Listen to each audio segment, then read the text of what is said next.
still there? To delete message, press 7. To save it in the archives, press 9. To hear more options, press 0. What are you talking about? In rather shocking fashion, Cedar Point announced early this morning that they would be opening a new coaster for the third year in a row. The decision to make this announcement so late in the season came as a shock to many and was considered a welcome surprise.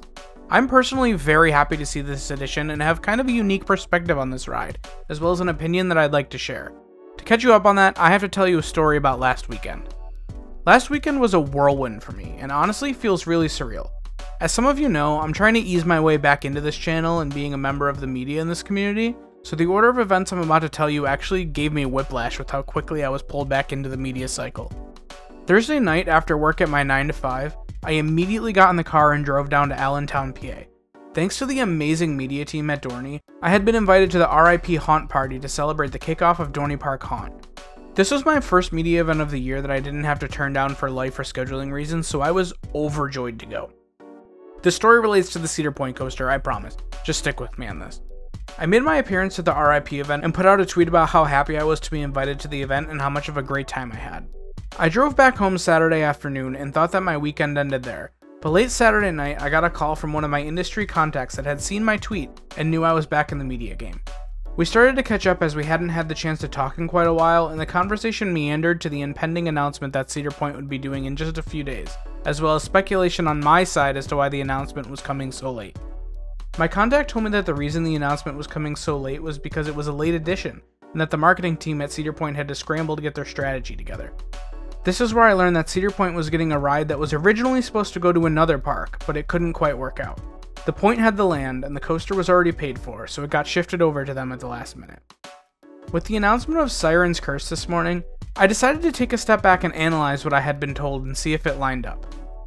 Siren's Curse is a red tilt coaster manufactured by Vekoma, which makes tracking its potential history very simple.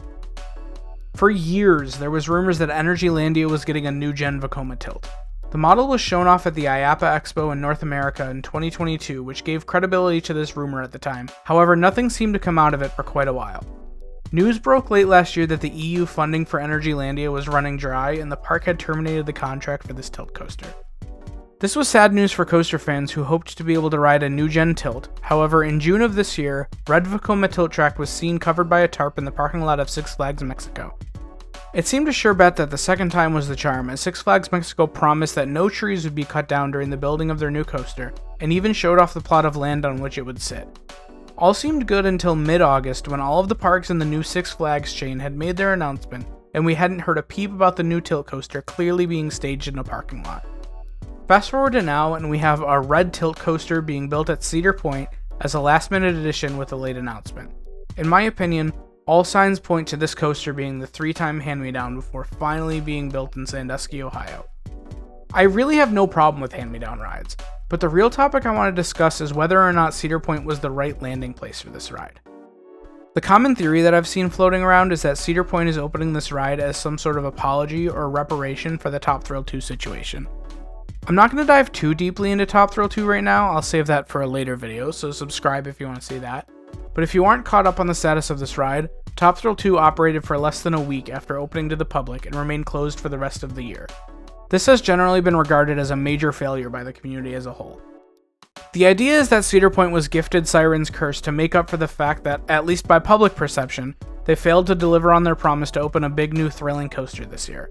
I don't personally subscribe to this theory, as the cost of building this coaster won't be zero for Cedar Point.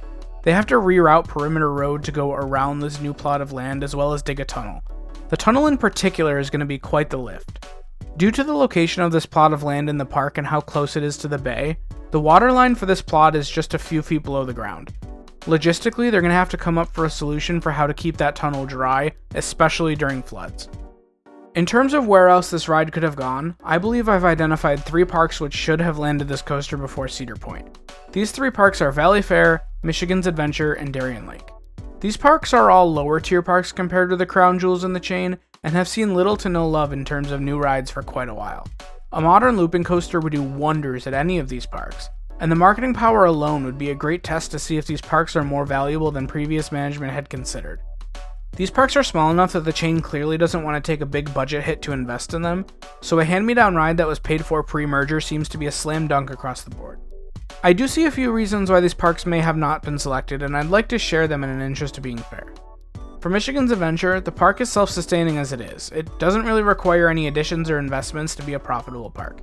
Anything they do to that park could hypothetically ruin the perfect ecosystem they've cultivated, and that could be seen as a major risk at an executive level.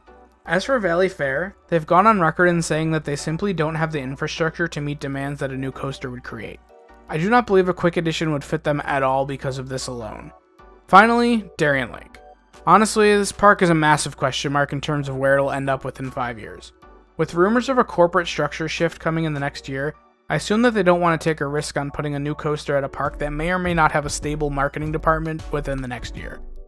So there it is, how Cedar Point got their new coaster, why it was announced so late, and why I personally think it shouldn't have ended up there at all. Let me know what you think in the comments. I'm personally still excited for this ride itself, and I love that Vekoma is making a run at America. If you made it this far, please consider liking the video and subscribing to the channel. I'm Josh from Station Wait.